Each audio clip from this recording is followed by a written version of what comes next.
Përshëndetje të nderuar shikues të ATV-s, mirë se vini në edicionin informativ të orës 11. Deputetët të zgjedhur do të mblidhen sërish sot në tentimin e 31 më radhë për konstituimin e legjislaturës së 9 të Kuvendit të Kosovës. Për më shumë detaje nga Kuvendi, në një lidhje direkte e kemi gazetarin Driton Sadiku. Përshëndetje Driton, nëse po me dëgjon, çfarë po ndodh aktualisht në Kuvend? A pritet ketë ndonjë zhvillim të ri sot?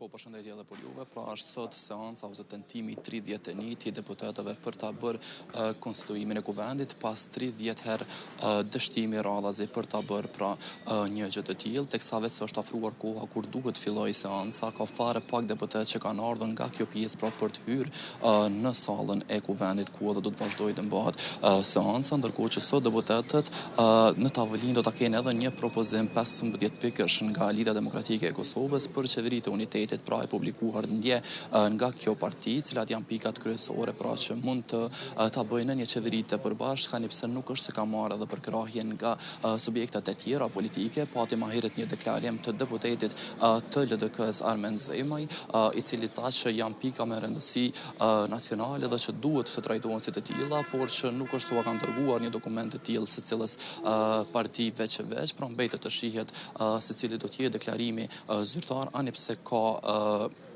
mos pajtoshmëri në një farforme që mund të pajtohen me këtë, ndërkohë që Partia Demokratike vetë ka dhënë një propozim që nëse ka vot për qeveri të partive ish opozitare, pra nëse ka vot Lidhja Demokratike, atëherë vetëm Mili Krasniqi ka thënë se do i siguroj 10 votat të pakicave jo serbe. Po presim edhe sot nëse mund të ketë diçka ndryshe në këtë seancë, pse nuk ka shihet paktën nga disa deputetë që nuk ka vullnet që mund të ketë diçka më ndryshe se sa herave të tjera, pra epilogu i njëjtë seancë që zgjat vetëm 3 ose 4 minuta për të vazhduar ose për të mbledhur më pas 48 orëve. Mbrëm pati një deklarim pra në emisionin Kontekst në ATV nga deputeti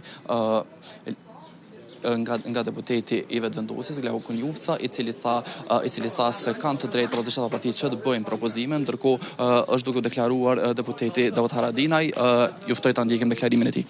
Iniciativë për zhbllokim të situatës duhet mu vlerësu, po e thanë edhe liderët e dy partive më të mëdha opozitare, nuk i kemi numrat, atëherë nëse nuk i kanë numrat, unë nuk e di se cila do të jetë ajo zgjidhje, po gjithmonë duhet me vlerësu tendencën për me zhblloku situatën çfarë kemi. Edhe mendoj që është iniciativë e mirë, unë më shumë kisha thënë që me reflektu edhe partia e parë, edhe me i dhënë një drejtim sa më shpejt kësaj situate. A mund të bëhet qeveri uniteti pa vetëvendosjen? Po nuk e di tani se si do të jetë ajo matematika e numrave prapë, domethënë nëse ne nuk i kemi numrat, si do të duket ajo qeveri pa vetëvendosjen, kur e dim që ka dalë partia e parë në zgjedhjet e fundit. Prandaj unë nuk e shoh si ofertë pa vetëvendosjen, më shumë e kum pasi e përgjithshme për një afat kalimtar deri në pranverën e ardhshëm. Por prapë mbetet që leadershipi le të vendos, ne jemi këtu për mi dho për krajë. Në rast se do të bëjë, ato duken që janë 15 pika që kërkojnë më shumë kohë se sa periudha që e ka kjo qeveri nëse të bëhet? Po nuk janë as Bibel, as Koran, ato mund ndryshohen, megjithatë është një ide fillestare e cila duhet më trajtu, po të shohim tash. Mund të ketë lëvizje, po prapë unë e pasha deklaratën e ish-kryetarit Kuvendit, që thanë 2 javë të ardhshme mund të ketë ndryshime, më shumë jemi primi i besu ish-kryetarit Kuvendit, që ndoshta do ta bëjnë një ofertë që la jap zgjidhje. Faleminderit shumë. Çfarë drejtojë një ish-kryetari?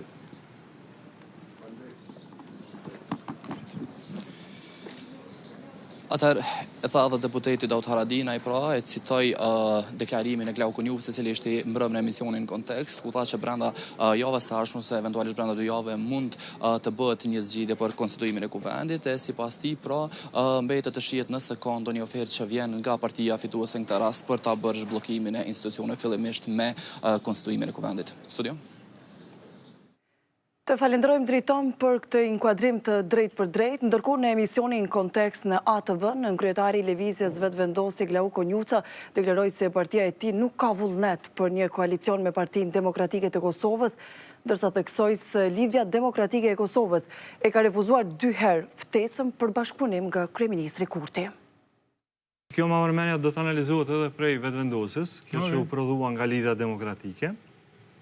Vetëm problem e kemi do të thotë që me lidhjen demokratike është paradoksal, me thënë të drejtën kur e analizën deri në fund, pozicionimi i tyre që thotë se me vetëvendosjen është e pamundshme, kurse ekuacioni 2, kur i shtuhet kësaj dhe PDK-ja, bëhet shumë mirë. Do në qëtë s'pëmoj me konceptu dhe qka i bjen kjo. LDK plus vetëvendosje e barabart me keq. LDK plus VV plus PDK, super. Shumë mirë edhe adem.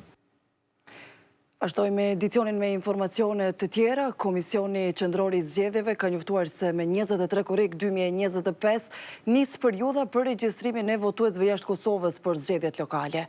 Të gjithë shtetasit e Kosovës që jetojnë jashtë vendit do të kenë afat 38 ditë deri më 29 gusht për të aplikuar për votim me postë.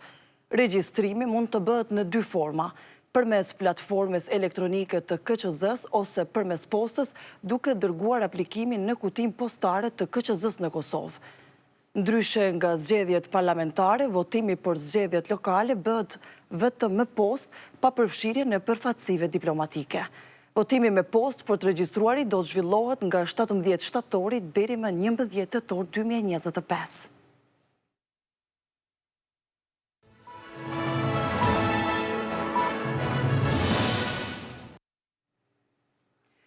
Në gjykatën themelore në Prishtinë po vazhdon seanca gjyqësore për rastin Banjska që lidhet me sulmin e armatosur ndaj policisë e Kosovës në shtator të vitit 2023 ku mbeti i vrarë Shteri Afrim Bunjaku. Sot pritet të dëshmojnë zyrtarët policor Farish Shala dhe Sedat Dushi, të cilët ishin të përfshirë në operacionin ku përballen me grupin e armatosur serb. Tre të akuzuarit kryesor Dushan Maksimovic, Blagoje Spasojovic dhe Vladimir Tollić ndodhen në paraburgim dhe janë sjellë në seancën në masa të repta sigurie. Deri më tani në gjykim kanë dëshmuar edhe policët Avnish Shala, Eles Peci, Mirsat Kryeziu, Qlerim Shaqiri dhe Alban Rashiti. Ndërkohë, sipas aktakuzës së prokurorisë speciale, grupi me udhëhecin të dyshuari Milan Radojčić ka kryer vepër terroriste me qëllim të shkëputjes së veriut të Kosovës.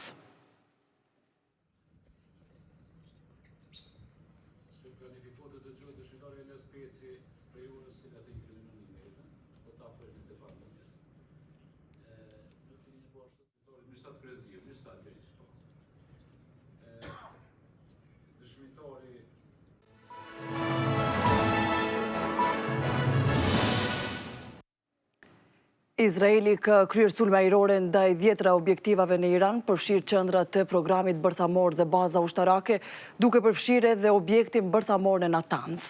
Si rezultat, Izraeli thot se ka eliminuar figura kyçe të ushtrisë dhe programit bërthamor iranian, përfshirë 3 general dhe 6 shkencëtar bërthamor. Ndër të vrarët raportohen të jenë komandanti i Gardës Revolucionare Hossein Salami, komandanti i shtabit të përgjithshëm Mohamed Bagheri dhe generali Gholam Ali Rashid. Në përgjigje, Irani reagoi me një kundërsulm, duke lëshuar mbi 100 dronë ndaj Izraelit, të cilët sipas raportimeve u ndaluan para se të hynin në hapësirën ajrore izraelite. Ndërkohë, autoritetet iraniane paralajmëruan se do të mbrojnë vendin me fuqi të plotë, duke cilësuar sulmin si akt agresioni dhe duke fajsuar edhe Shtetet e Bashkuara të Amerikës si mbështetëse të Izraelit. Ndërkohë, Shtetet e Bashkuara kanë mohuar çdo përfshirje në këtë operacion dhe kanë theksuar se prioriteti i tyre mbetet mbrojtja e trupave amerikane në rajon. Të nderuar shikues, këto ishin të gjitha informacionet e përgatitura për këtë edicion informativ. Do të shihemi bashkë në edicionin e orës 17 me zhvillimet e tjera të ditës. Mirëmbëjtje.